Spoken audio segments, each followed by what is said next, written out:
में चौहान राजवंश। चौहानों की उत्पत्ति के संदर्भ में इतिहासकार एक मत नहीं है, इसलिए चौहानों के वंश के संबंध में अब तक कोई भी सर्वमान्य मत स्थिर नहीं हो सका है। चौहानों की उत्पत्ति के संबंध में प्रमुख मत है अग्निवंशीय पृथ्वीराज रासो मोनोत्नेसी सूर्यमल मिश्रण चंद्रपदई पृथ्वीराज रासो मोनोत्नेसी व सूर्यमल मिश्रण। चौहानों की उत्पत्ति वशिष्ठ ऋषि द्वारा आबू के अग्निकुंड से मानते हैं। सूर्यवंशी जयानक पृथ्वीराज विजयी नैनचंद्र सूरी के अमीर महाकाव्य जोधराज के अमीर रासो नरपति नल रचित विशलदेव रासो में इन्हें सूर्यवंशी माना गया। गौरीचंद ओदासौर चौहानों को सूर्यवंशी मानते हैं। विदेशी colonel James Tod V S. Smith William Crooke. विदेशी व्यक्तियों ने हमेशा जो है राजस्थान के राजवंशों को विदेशी बताया। विद्वानों ने चौहानों के रस्मों रिवाज के आधार पर उन्हें विदेशी मानते हैं। कर्नल टोड ने चौहानों को अग्निवंश से स्वीकार करने विदेशी मध्य भारत एशिया से आए हुए बताया। ब्राह्मणवंशीय जानकवि कायम का रासो दशरथ शर्मा डॉक्टर भंडारकर बिजोलिया शिलालेख चंद्रावती का लेख आदि में इन्हें ब्राह्मणवंशी दशरथ शर्मा भंडारकर बिजोलिया शिलालेख चंद्रावती में इन्हें ब्राह्मणवंशी माना गया। दशरथ शर्मा ने बिजोलिया शिलालेख के आधार पर चौहानों को ब्राह्मण माना है। चंद्रावती के लेख में भी चौहानों को ब्राह्मणवंशीय माना है। कायम का रासो में भी चौहानों की उत्पत्ति वत्स से बताई वत्स ब्राह्मण से। स्कंद की उत्पत्ति सुंडा और आबू अभिलेख से होती है। चौहानों की ब्राह्मण से उत्पत्ति सुंडा एवं आबू अभिलेख से होती है। चंद्रवंशी हासी शिलालेख व अतलेश शिलालेख आबू से चंद्रवंशी। इंद्रवंशी रायपाल के सेवड़ी पाली के शिलालेख में चौहानों को इंद्र का वंशज बताते हुए इंद्रवंशी बताया। खज जाति से डॉक्टर भंडारकर ने खज जाति से माना है। सांबर झील पंडित रामकरण अशोक के अनुसार चौहान सांबर झील के चारों ओर रहने के कारण चहुमान कहलाए। चौहानों का मूल स्थान सपाद से सांबर झील के आसपास का भूभाग माना जाता है।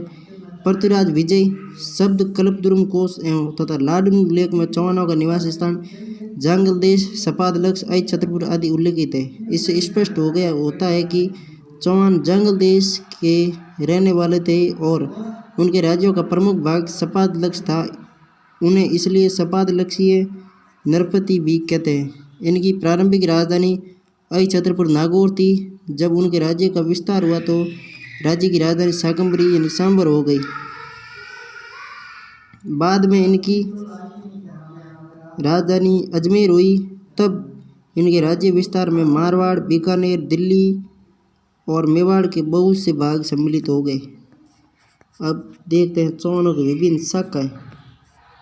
ठीक है, पूरी की पूरी शाखाएं एक मिनट में देख लेते हैं। चौहान वंश का वृक्ष किस प्रकार है, पूरी शाखाएं जानते हैं। सबसे पहले चौहानों की सांबर में होती है। सांबर से दो शाखाएं निकलती है, एक तो नाडोल जाती है, नाडोल और एक अजमेर। सबसे पहले सांबर का देख लेते हैं।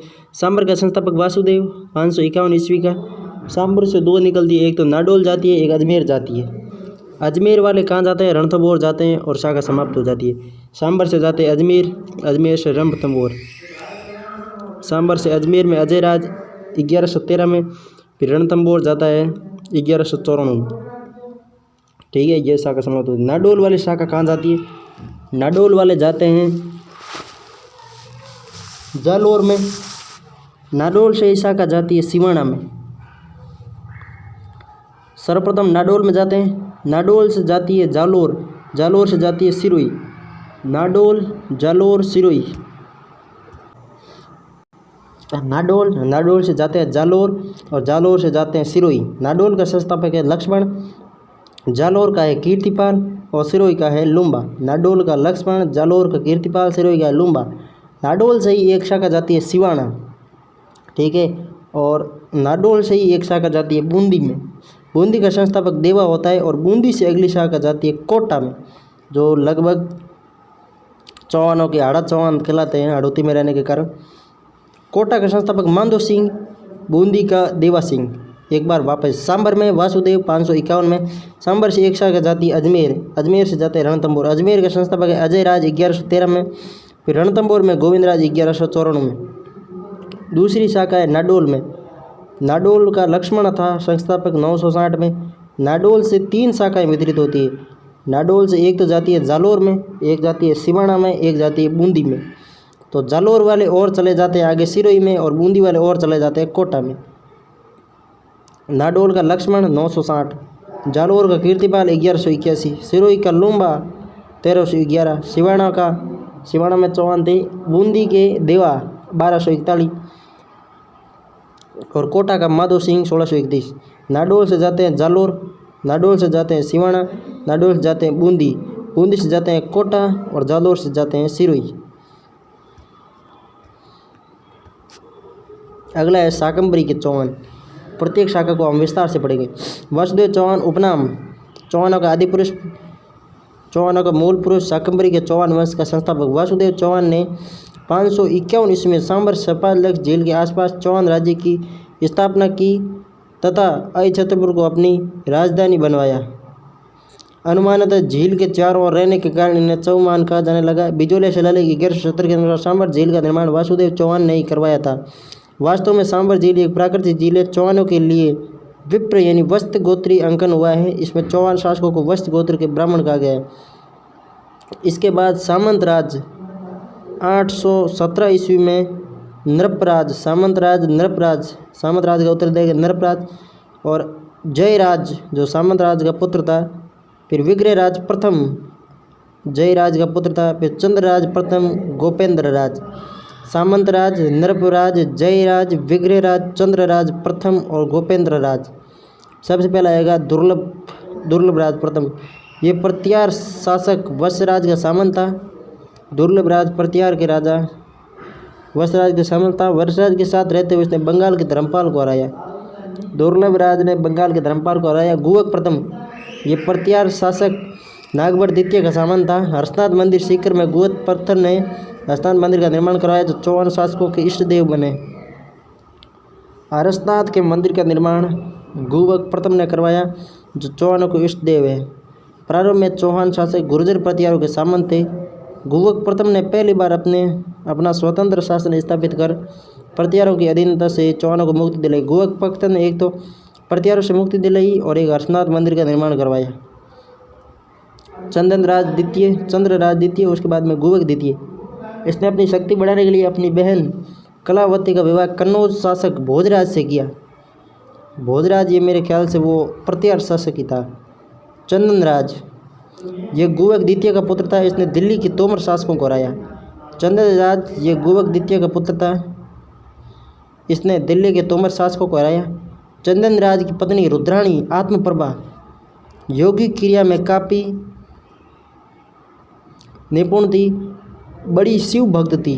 प्रतिदिन 1000 दीपक अपने इष्ट देव महादेव के सामने जलाकर पुष्कर की झील में प्रवाहित करती थी। चंदनराज की पत्नी आत्मप्रभा या रुद्राणी 1000 दीपक महादेव के समक्ष लगाकर पुष्कर झील में प्रवाहित करती थी। वागपतिराज चंदनराज का पुत्र था।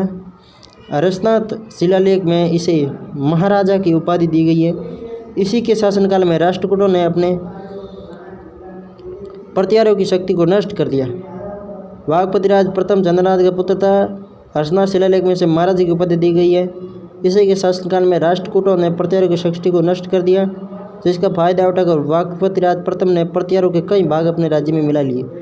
वागपतिराज बाद विंध्यराज के बाद में सिंहराज संभवतः गुर्जर प्रतिहार शासक देवपाल का सामंत था। सिंहराज था जो देवपाल का सामंत था। एक देवपाल पाल वंश का था, एक देवपाल है जो गुर्जर प्रतिहार भी था। इसने दिल्ली की तोमरों का प्रतिहारों सिंहराज ने दिल्ली के तोमरों व प्रतिहारों को हराया था। ठीक है, जिससे दोनों शत्रुओं ने मिलकर सिंहराज की हत्या कर दी। अच्छा, सिंहराज ने दिल्ली के तोमरों व प्रतिहारों को हराया, जिससे दोनों शत्रुओं ने मिलकर सिंहराज की हत्या कर दी। हर्षनाथ शिलालेख के अनुसार इसने सेनापति की हैसियत से तोमर शासक सलवन को परास्त किया। सिंहराज ने सलवन को परास्त किया। सिंहराज ने महाराजा धीराज की उपाधि धारण की और इसने सलवन को परास्त किया। तोमर शासक विग्रहराज द्वितीय सिंहराज का पुत्र, ये लगभग 956 ईस्वी में सांबर की गद्दी पर बैठा। चौहान वंश के प्रारंभिक शासकों में बड़ा प्रभावशाली व योग्य शासक था। इन्होंने आनिहालवाड़ा के चालुक्य शासक मोदराज प्रथम को हराया, उससे कर देने के लिए विवश किया। भड़ोच गुजरात में अपनी कुल देवी आशापुरा माताजी का मंदिर बनवाया। स्रोत अर्थनाथ शिलालेख के अनुसार विग्रहराज द्वितीय सिंहराज का पुत्र था। सीकर जिले के हर्ष की पहाड़ी पर अर्थनाथ शिलालेख इसी के समय लगा। अच्छा, विग्रहराज द्वितीय के समय हर्षलाद का शिलालेख लगा। हर्षनाथ का शिलालेख विग्रहराज द्वितीय के समय लगा 973 ईस्वी में। हर्षनाथ शिलालेख से विग्रहराज के शासनकाल के बारे में विशेष जानकारी प्राप्त होती है। दुर्लभ राज द्वितीय विग्रहराज द्वितीय का बड़ा भाई द्वितीय भाई नाडोल के महेंद्र चौहान को परास्त किया। दुर्लभ राज द्वितीय विग्रहराज द्वितीय का भाई नाडोल के महेंद्र चौहान को परास्त किया। सकई लेख में इसे महाराजा धीराज की उपाधि दी गई है। दुर्लभ राज द्वितीय को महाराजा धीराज की उपाधि। अभिलेखों में इसे दुर्लभीय मेरू कहा गया है। अभिलेखों में इसे दुर्लभीय मेरू, जिसकी आज्ञा का कोई उल्लंघन न करे उसे दुर्लभीय मेरू। गोविंदराज तृतीय सिंहराज गोविंदराज तृतीय विग्रहराज द्वितीय का पुत्र था। पृथ्वीराज विजय में इसे वैरीघट शत्रु शाहर कहा गया है। गोविंद तृतीय को वैरीघट या शत्रु शाहर कहा गया है। फरिश्ता ने गोविंद तृतीय को गजनी के शासक को मारवाड़ में आगे बढ़ने से रोकने वाला कहा है। गोविंद तृतीय को वैरीघट की उपाधि और फरिश्ता ने गोविंद तृतीय को गजनी शासक को मारवाड़ में आगे बढ़ने से रोकने वाला कहा है। वागपतिराज द्वितीय गोविंद तृतीय का पुत्र था। इन्होंने मेवाड़ के शासक आंबा प्रसाद को युद्ध में मारकर ख्याति प्राप्त की। वागपतिराज द्वितीय के पुत्र लक्ष्मण चौहान ने नाडोल में चौहान वंश की स्थापना की। नाडोल में चौहान वंश की स्थापना किसने की? तो यहाँ का संस्थापक नाडोल का लक्ष्मण चौहान था, जो वागपतिराज द्वितीय का पुत्र था। नाडोल से शाखा गई जालोर और जालोर से गई सिरोही। नाडोल से भी गई सिवाना और नाडोल से गई काबे बूंदी और बूंदी से गई कोटा। दुर्लभ राज। इसके बाद वीर्यराज, सामुंडराज, सिंहराज, दुर्लभ राज तृतीय, विग्रहराज तृतीय, पृथ्वीराज प्रथम। विग्रहराज तृतीय और उसके बाद पृथ्वीराज प्रथम हुआ है। दुर्लभ राज तृतीय, इसने गुजरात के राजा कर्ण के साथ युद्ध किया। 1079 ईस्वी में गजनी के सुल्तान इब्राहिम ने भारत के पश्चिमी तट पर अधिकार कर लिया। इस युद्ध के दौरान दुर्लभ राज मारा गया। विग्रहराज द्वितीय ने तृतीय, पृथ्वीराज प्रथम विग्रहराज तृतीय का पुत्र था। जयानक रचित पृथ्वीराज विजय में पृथ्वीराज प्रथम की प्रशंसा करते हुए लिखा है कि इसने 1105 ईस्वी में पुष्कर के ब्राह्मणों को लूटने आए 7000 चालुक्यों को मार गिराया। ब्राह्मणों को लूटने आए 7000 चालुक्यों को मार गिराया पृथ्वीराज प्रथम ने। इसने परम भट्टारक महाराजा धीराज परमेश्वर की उपाधि धारण की पृथ्वीराज प्रथम ने। जीण माता मंदिर शिलालेख से इसके बारे में विस्तृत जानकारी प्राप्त होती है। प्रबंधम कोश राजशेखर में इसे तुर्क सेना के विजेता राजशेखर ने तुर्क सेना का विजेता किसे कहा है? पृथ्वीराज प्रथम को। इसके बाद पृथ्वीराज प्रथम का पुत्र अजयराज चौहान शासक बना और अजमेर के चौहानों की शाखा शुरू होती है। तो सांबर की तो पूरी हो गई, अब अजमेर और रणथंभौर के पढ़ लेते हैं, उसके बाद में नाडोल के शुरू करेंगे। अजमेर के चौहान 1105 ईस्वी से 1113 ईस्वी, यह चौहान वंश का दूसरा प्रतापी शासक था। इसका काल चौहानों के साम्राज्य निर्माण का काल था। चौहानों का सबसे शक्तिशाली तो विग्रहराज था, विग्रहराज चतुर्थ, और द्वितीय शक्तिशाली शासक था वो था अजयराज। इसका काल चौहान साम्राज्य के निर्माण काल कहा जाता है। अजयराज का काल चौहान के साम्राज्य का निर्माण काल कहा जाता है। नरवर्मन को हराया। मालवा के परमार शासक नरवर्मन को अवंती नदी के किनारे उज्जैन पर आक्रमण कर हराया व उसके सेनापति सुलहान को बंदी बनाया। अपने राज्य की सीमा मालवा तक बढ़ा ली। अजमेर नगर। अजयराज चौहान ने 1113 ईस्वी में अजमेर या अजयमेरू नामक नगर बसाया। बीठली पहाड़ी पर अजयमेरू दुर्ग तारागढ़ बनवाया। चौहानों की राजधानी सांबर के स्थान पर अजमेर को बनाया। पृथ्वीराज विजय के अनुसार इसने अपने राज्यकाल के प्रारंभ में ही गजनी के मुसलमान को हराया था। ये सभी कार्य कर रहा है आपका अजय राज। नरवर्मन को उसने हराया था। चांदी के सिक्के चलाए श्री अजय देव। अजय प्रिय द्रम नाम से चांदी के सिक्के चलाए। इन सिक्कों पर एक तरफ लक्ष्मी का चिन्ह, दूसरी तरफ अजय देव खुद खुदा हुआ मिलता है, जिनमें से कुछ पर इनकी रानी सोमलवती या सोमलेखा का नाम मिलता है। शासन अर्णोराज को। अजय राज ने जीते जी राज्य का भार अपने पुत्र अर्णोराज को सौंपकर पुष्कर कोकर्ण तीर्थ के पास तपस्या करने चला गया।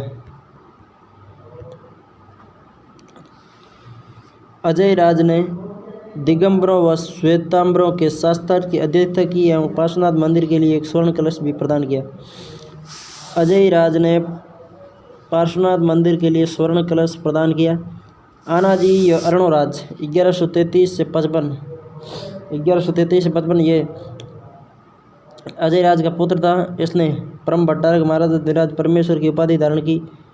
अर्णोराज जब अजमेर की गद्दी पर बैठा, उस समय अर्णोराज व चालुक्य राजा जयसिंह सिद्धराज के मध्य राज्य विस्तार के कारण 1134 में मतभेद हुआ।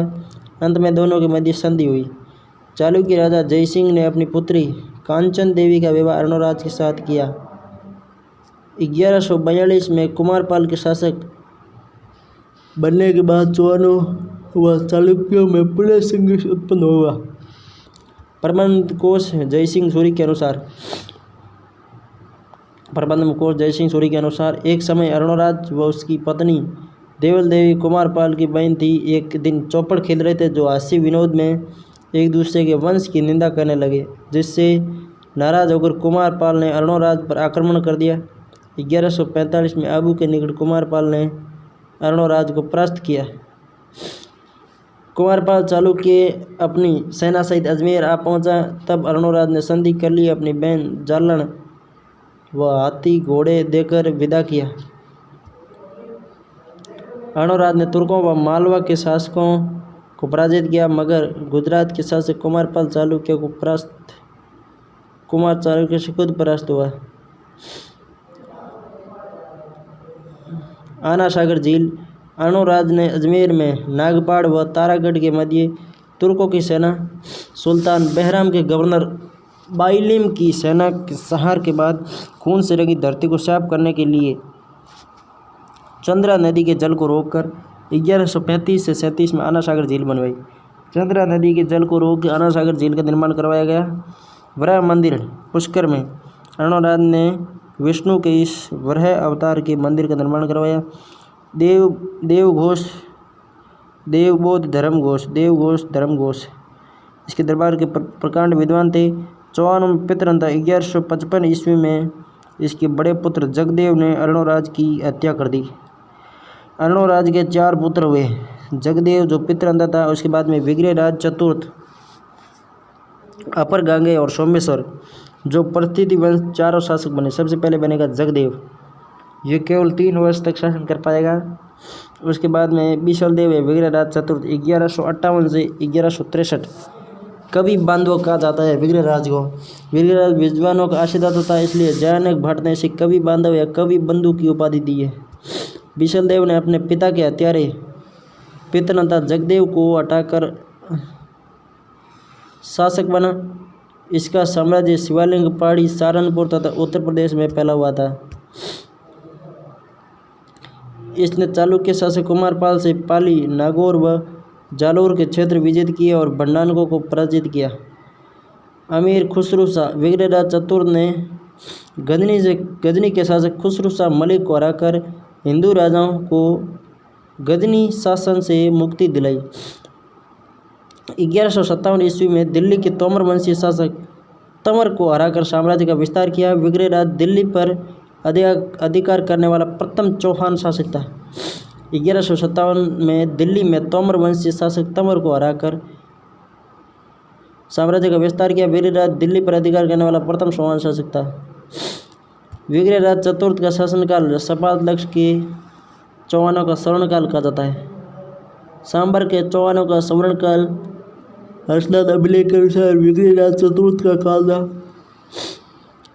संस्कृत पाठशाला अजमेर में विग्रहराज ने 1153 में अजमेर में एक संस्कृत पाठशाला बनवाई। मोहम्मद गोरी के सेनापति कुतुबुद्दीन अकबर ने इसे तुड़वाकर एक मस्जिद बनवाया। फारसी लेख लिखवाया जो राजस्थान की पहली मस्जिद कहलाई। 16 स्तंभों का महल, 2.5 दिन का झोंपड़ा भी कहते हैं। 16 स्तंभों का महल कहाँ पे या 2.5 दिन का झोंपड़ा कहाँ पे, तो ये दोनों हैं जो अजमेर में है। कर्नल टॉड ने 2.5 दिन का झोंपड़ा हिंदू शिल्प कला का प्राचीनतम व पूर्ण परिष्कृत नमूना माना है। हरिकेली नाटक संस्कृत भाषा विग्रहराज द्वारा रचित इस नाटक में महाभारत काल में हुए अर्जुन व शिव के मध्य युद्ध का उल्लेख है। इसकी कुछ पंक्तियाँ 2.5 दिन के झोंपड़े तथा ब्रिस्टल इंग्लैंड में स्थित राजा राम मोहन राय के स्मारक पर अंकित है।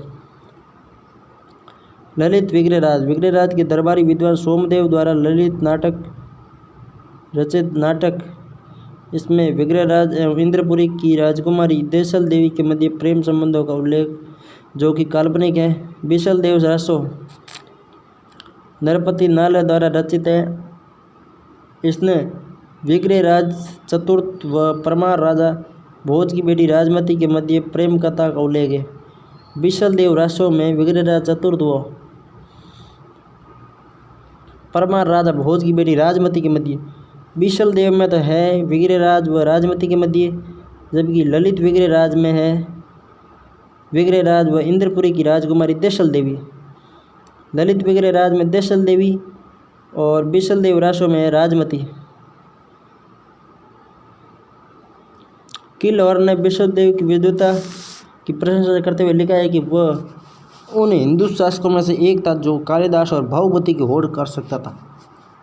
किलहौर ने बिसल देव के बारे में लिखा है वह उन हिंदू शासकों में से एक था जो कालिदास और भावभूति की होड़ से कर सकता था। पृथ्वीराज विजय का लेखक लिखता है कि जब विग्रहराज की मृत्यु हो गई तो कवि बांधवा की उपाधि निरर्थक हो गई, क्योंकि इस उपाधि को धारण करके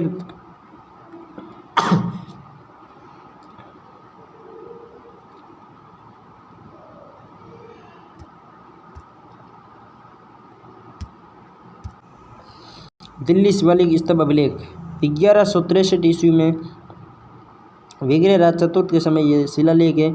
इस शिलालेख के अनुसार बिसल देव ने देश के मुसलमानों का सफाया कर दिया तथा अपने उत्तराधिकारी को निर्देश दिया कि वे मुसलमानों को अटक नदी के उस पार तक सीमित रखें। बिसल देव तालाब राजमहल टोक के पास बिसलपुर बसाकर वहाँ बिसल सागर झील बनवाई। इनके दरबारी धर्म घोष सूरी के कहने पर एकादशी के दिन पशुवध पर प्रतिबंध लगा दिया। वह शिव मतावलंबी था। विग्रहराज शिव का मतावलंबी था। विग्रहराज चतुर्थ के बाद कुछ समय के लिए उसका भाई अपरगांगे शासक बना, लेकिन जगदेव के पुत्र पृथ्वीराज द्वितीय ने अपरगांगे की हत्या कर दी। इस प्रकार पृथ्वीराज द्वितीय शासक बना। तो अब होगा पृथ्वीराज द्वितीय 1164 से 69। मैनाल भिलवाड़ा यहाँ लगे एक अभिलेख से विदित होता है कि यहाँ स्थित एक शैव मठ का निर्माण पृथ्वीराज द्वितीय के शासनकाल में संत भाव ब्रह्म द्वारा 1169 में करवाया था। सुवेश्वर शिव मंदिर मैनाल में झरने के उस पार बने इस शिव मंदिर का निर्माण पृथ्वीराज द्वितीय की पत्नी सुइया देवी ने करवाया था। सोमेश्वर मंदिर का निर्माण पृथ्वीराज द्वितीय की पत्नी सोया देवी ने करवाया। पृथ्वीराज द्वितीय की निसंतान मृत्यु होने पर उसका चाचा सोमेश्वर अर्णोराज का पुत्र व विग्रहराज चतुर्थ तथा अपरगांगे का भाई, जो गुजरात में जयसोम और कुमारपाल के दरबार में कार्यरत था, शासक बना। पृथ्वीराज सोमेश्वर था, वो गुजरात में जयसोम और कुमारपाल के दरबार में रहता था। सोमेश्वर ने 1169 से 1177 तक ये अर्णोराज का सबसे छोटा पुत्र था। इसकी माता का नाम कांचन देवी गुजरात की राजकुमारी थी। सोमेश्वर की माता का नाम कांचन देवी गुजरात की राजकुमारी थी। अर्णोराज का सबसे छोटा पुत्र था सोमेश्वर ने कुमारपाल के कोंकण के शत्रु मल्लिकार्जुन को परास्त किया, जिससे वह काफ़ी प्रसिद्ध हुआ। सोमेश्वर ने प्रताप लंकेश्वर की उपाधि धारण की। इसने कलाचुरी के शासक इसने कलाचुरी की राजकुमारी कर्पूर देवी दिल्ली के अनंगपाल तोमर के पुत्र से विवाह किया, जिससे 2 पुत्र पृथ्वीराज तृतीय व हरिराज हुए। सोमेश्वर की पत्नी कलचुरी की राजकुमारी कर्पूर देवी दिल्ली के अनंतपाल तोमर की पुत्री से विवाह किया। 2 पुत्र पृथ्वीराज तृतीय 1167 व हरिराज उत्पन्न हुए। सोमेश्वर ने अपने पिता अरुणोराज व स्वयं की मूर्ति बनवाकर नवीन मूर्तिकला को प्रोत्साहन दिया। सोमेश्वर 1177 ईस्वी में आबू के शासक जयत सिंह की सहायता के लिए गया, तो गुजरात के चालुक्य शासक भीमदेव द्वितीय ने सोमेश्वर की हत्या कर दी। बिजोलिया शिलालेख 1170 में सोमेश्वर के समय का है। इसकी विस्तृत जानकारी शिलालेख के अध्याय में है। पृथ्वीराज तृतीय उपनाम दलपोंगल, विश्व विजेता, राय पिथौरा 1177 से 1192।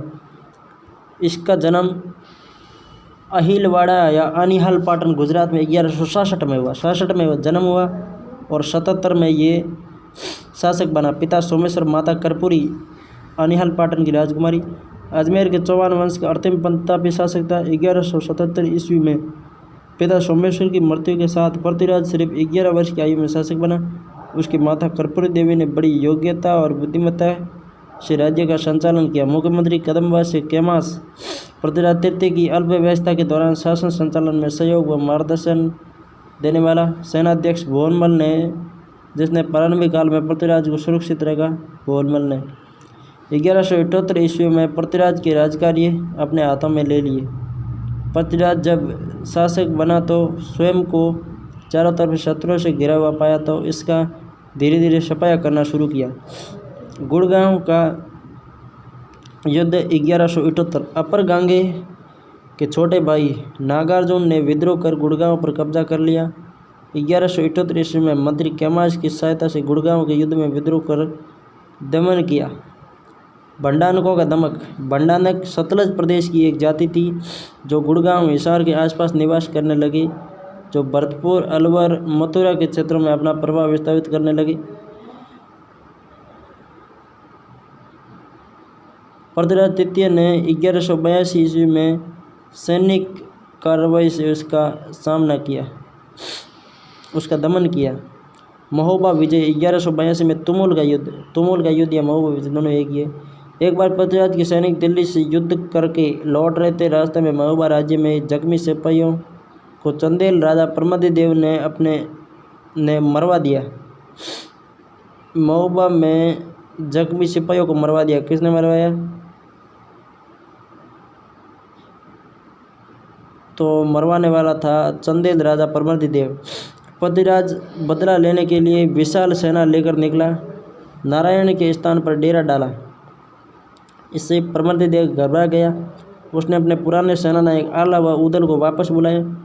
तुमुल का युद्ध 1178 में पृथ्वीराज की विजय हुई। आला व उदल वीरगति पूर्व लड़ते हुए मारे गए। युद्ध के बाद दिल्ली लौटते समय पृथ्वीराज ने अपने एक विजयी सामंत पुंजन राय को महोबा का अधिकारी नियुक्त किया। आला व उदल वीरतापूर्वक लड़ते हुए मारे गए। इस युद्ध के बाद दिल्ली लौटते समय पृथ्वीराज ने अपने एक निजी विजयी सामंत पुंजन राय को महोबा का अधिकारी नियुक्त किया। आला व उदल महोबा राज्य के सेनानायक थे। ये महोबा के चंदेल शासक प्रमदिदेव के व्यवहार से नाराज होकर कन्नौज के दरबार में चले गए। 1182 ईस्वी में जब पृथ्वीराज चौहान तृतीय ने महोबा पर आक्रमण किया, तब मारवाड़ की रक्षार्थ आला व उदल लौट आए। इस युद्ध में ये दोनों सहयोगियों सहित लड़ते हुए वीरगति को प्राप्त हुए। अगला है चालुक्य राजा भीमदेव द्वितीय से संघर्ष। चौहानों व चालुक्य में पुराना वैषम्य था। पृथ्वीराज दासों के अनुसार पृथ्वीराज ने आबू के परमार नरेश सलग की पुत्री इच्छिनी से विवाह कर दिया। इससे चालुक्य राजा भीमदेव द्वितीय की विवाह करना चाहता था, जिससे भीमदेव द्वितीय नाराज हो गए। वास्तव में चालुक्य और चौहानों की मारवाड़ क्षेत्र में सीमाएं लगती थी। चालुक्य नरेश शाकंभरी को अपने राज्य में मिलाना चाहता था। इन युद्धों में कभी जगदेव प्रतिहार यानी कि भीमदेव द्वितीय का सेनापति की विजय होती तो कभी पृथ्वीराज की। 1184 ईस्वी में नागौर युद्ध के दौरान दोनों में संधि हो गई। 1184 में नागौर युद्ध के दौरान दोनों में संधि हो गई। इच्छन कुमारी आबू के नरेश सलक या जैत सिंह परमार की पुत्री जो पृथ्वीराज की वीरता पर मुग्ध थी उससे विवाह करना चाहती थी। इससे भीमदेव द्वितीय भी विवाह करना चाहता था। भीमदेव ने आबू पर आक्रमण किया। जैत सिंह ने सोमेश्वर चौहान से सहायता मांगी। युद्ध में सोमेश्वर 1177 ईस्वी में मारा गया। पृथ्वीराज तृतीय ने अच्छन से विवाह कर लिया। तराइन के द्वितीय युद्ध में पृथ्वीराज पराजित हुआ और बंदी बना लिए गए तो इच्छिन अपने पति को छुड़ाने घोड़े पर सवार होकर निकली जो एक यवन के तीर से मारी गई। राजपूत सरदारों ने शव को मलेश्वर से बचाने के लिए युद्ध में ही उसे चिता पर रखकर जला दिया। चौहानों और गढ़वालों की शत्रुता। जयचंद गढ़वाल चौहान साम्राज्य की उत्तर पूर्व में कन्नौज में गढ़वालों का साम्राज्य था। यहाँ का राजा जयचंद गढ़वाल पृथ्वीराज तृतीय का मौसेरा भाई था जो अपने राज्य विस्तार के लिए काम कर रहा था। दिल्ली के राजा अनुपाल तोमर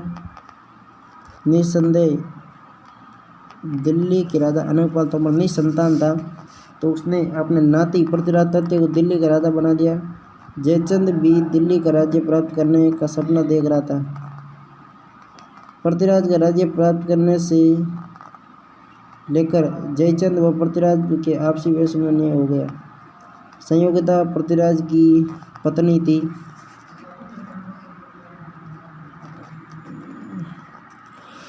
अबुल फजल ने संयोगिता की कथा का वर्णन किया है। सीवी वैद्य व डॉक्टर गोपीनाथ शर्मा भी इस कथन को स्वीकार करते हैं, लेकिन ओझा इसे कपोल कल्पना मानते हुए लिखा है कि प्रबंधन कोश अमीर माके व पृथ्वीराज प्रबंध चिंतामणि जैसे समकालीन ग्रंथों में इस घटना का कोई जिक्र नहीं रहा। तुर्कों से संघर्ष। 1178 ईस्वी में मोहम्मद घोरी गजनी का सूबेदार बना। घोरी ने अपने साम्राज्य विस्तार के लिए भारत में सर्वप्रथम गुजरात पर आक्रमण किया। 1178 ईस्वी में भीमदेव द्वितीय से आबू का युद्ध में घोरी की हार हुई। दूसरी बार अफगान ने पाकिस्तान होते हुए पंजाब के रास्ते प्रवेश किया। 1187 से 1191 के मध्य पृथ्वीराज ने गजनी के शासक मोहम्मद घोरी को कई बार हराया। सभी छोटे झगड़े थे। मीर माकाव्य के अनुसार 7 बार, पृथ्वीराज प्रबंधन के अनुसार 8 बार, पृथ्वीराज रासो के अनुसार 21 बार, प्रबंधन चिंतामणि के अनुसार 23 बार। मोहम्मद घोरी के हारने का उल्लेख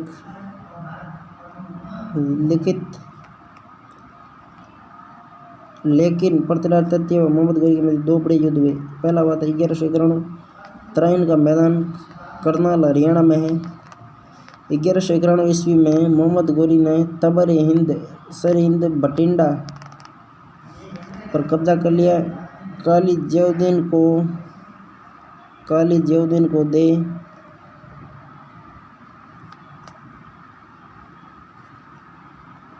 पृथ्वीराज ने तबर हिंद पर आक्रमण कर काजी ज्याउद्दीन को बंदी बना लिया, जिससे बाद में एक बड़ी धनराशि के बदले उसे रिहा कर दिया।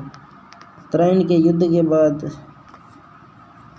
घोरी के हमले से राजा गोविंद राय दिल्ली का गवर्नर के 2 दांत टूट गए। गोविंद राय ने प्रत्युत्तर में भाले से घोरी पर वार किया, जिससे घोरी बुरी तरह घायल हो गया। उसके साथ ही उसे सकुशल गजनी ले आए।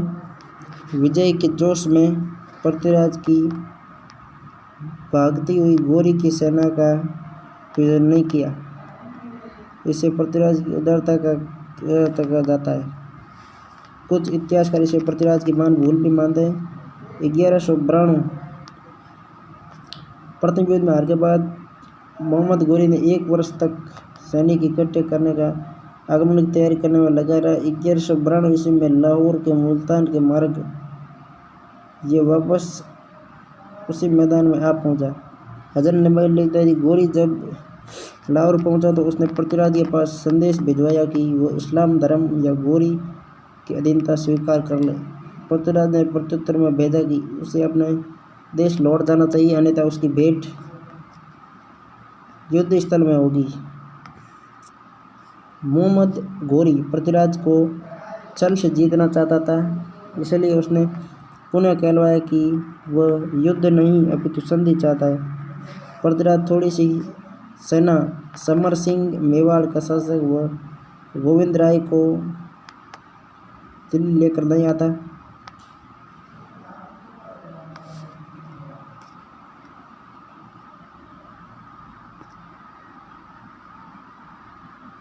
पृथ्वीराज थोड़ी की सेना के साथ समर सिंह मेवाड़ और गोविंद दिल्ली के तराइन के मैदान में पहुंचा। पृथ्वीराज की सेना संधि के भ्रम में थी। सुबह जब राजपूत सेना बिखरी हुई पड़ी थी, उस समय गोरी ने सेना पर आक्रमण कर दिया। इस अचानक आक्रमण से राजपूत घबरा गए। पृथ्वीराज की घोड़े पर बैठकर युद्ध के मैदान में भाग गया। गोरी की सेना ने पृथ्वीराज को शेषा के आसपास पकड़ लिया और वहीं मार डाला। पृथ्वीराज रासों के अनुसार पृथ्वीराज चौहान तृतीय की छत्री काबुल, गजनी में, स्मारक तारागढ़ अजमेर में। पृथ्वीराज की पराजय के कारण मोहम्मद गोरी की कुशल युद्ध नीति माना जाता है। भारतीय इतिहास का निर्णायक युद्ध था। इससे भारत में स्थायी मुस्लिम साम्राज्य प्रारंभ हो गया। मोहम्मद गोरी भारत में मुस्लिम साम्राज्य का संस्थापक बना। उसने धीरे धीरे कन्नौज, गुजरात, बिहार सहित उत्तरी भारत पर अधिकार कर लिया। विजित क्षेत्र अपने गुलाम कुतुबुद्दीन ऐबक को सौंपकर गोरी गजनी लौट गया। भारत में दिल्ली की सल्तनत की शुरुआत हुई। गुलाम वंश का प्रथम शासक कुतुबुद्दीन ऐबक 1240 ईस्वी का है। पृथ्वीराज तृतीय का मूल्यांकन।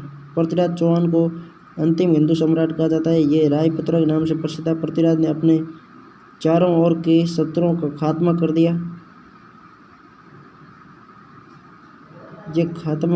दलबुंगल विश्व विजेता की उपाधि धारण की।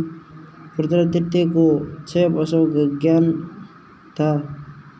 पृथ्वीराज तृतीय के बारे में पृथ्वीराज के दरबार में चंद प्रदाई, पृथ्वी भट्ट, जयानक, वागीश्वर, जनार्दन, विश्वरूप, विद्यापति गौड़ और असदर आदि विद्वान और कवि साहित्यकार थे। जयानक ने पृथ्वीराज विजय और चंद्र प्रदाई, पृथ्वी भट्ट ने पृथ्वीराज रासों की रचना की। पृथ्वीराज विजय यह पृथ्वीराज तृतीय के शासनकाल तक का था।